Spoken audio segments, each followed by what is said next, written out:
The funeral for Monica Brown last week was held at the funeral home, noted for being the site of the funeral for Emmett Till.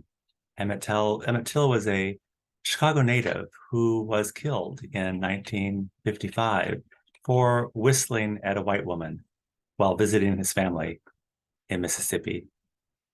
At the funeral, I talked to a man who was planning to construct a memorial garden for Emmett Till on the south side. And we talked about different plants and appropriate species. And I suggested southern magnolia and perhaps some holly, because those plants and shrubs stay green year round. I also suggested invasive plants because sometimes you need some aggressive plants to survive in a hostile urban landscape. He said, as long as it's not Creeping Charlie. When I was a child, I planted Creeping Charlie in my parents' backyard, and we were all horrified when it took over most of the space.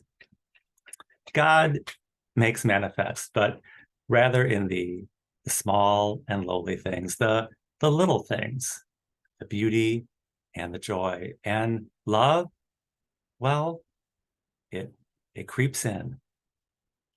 Welcome to Sunday Coffee Hour. I'm Stanley Smith. At Sunday Coffee Hour, we talk about everything and nothing. This week, the topics include getting over our fear so we can make room for more fear. And the notion that somehow we thought we would just get over things. And we talked about being compartmentalized. The readings at Washington National Cathedral were from Micah: walk humbly, show mercy, and seek justice. And from Corinthians, Jews demand signs and Greeks seek wisdom, but we proclaim Christ crucified. It's a stumbling block for Jews and folly to Greeks. The gospel reading was, blessed are those who are poor in spirit. The sermon at Washington National Cathedral was by Randy Hollerith.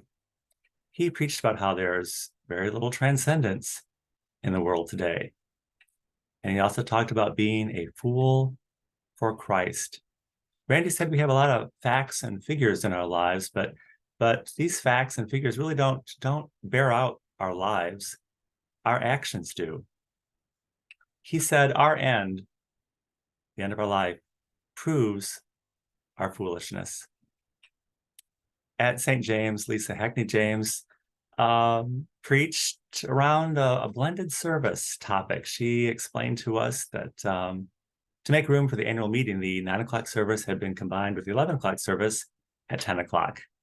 She said one of the congregants mentioned that because the service was going to include the bells from 9 o'clock along with the incense from 11, it was going to be both the bells and the smells this Sunday. Lisa sounded at one point, a couple points, like almost like a carnival barker, shouting out all the different instructions and information to help us navigate the blended service from 9 o'clock to 11 o'clock. And she talked so fast, it was hard to catch it all. And she just ended by saying, you know what, you'll just figure it all out. And it accomplished two things at once, because it met our need to be instructed and told what to do. And it also met our desire to have the opportunity to figure it out by ourselves. Being all things to all people is not easy, but in this particular instance, they were enough for all of us to make it all work. Lisa was hearing herself giving instructions.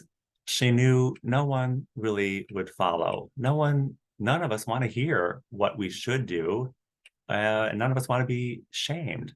None of us want to be chastised for doing the wrong thing or being told to stop sinning. We're not supposed to be a collection of corrected behaviors, but to transcend our bad behavior for graciousness, being a holy person in spite of ourselves.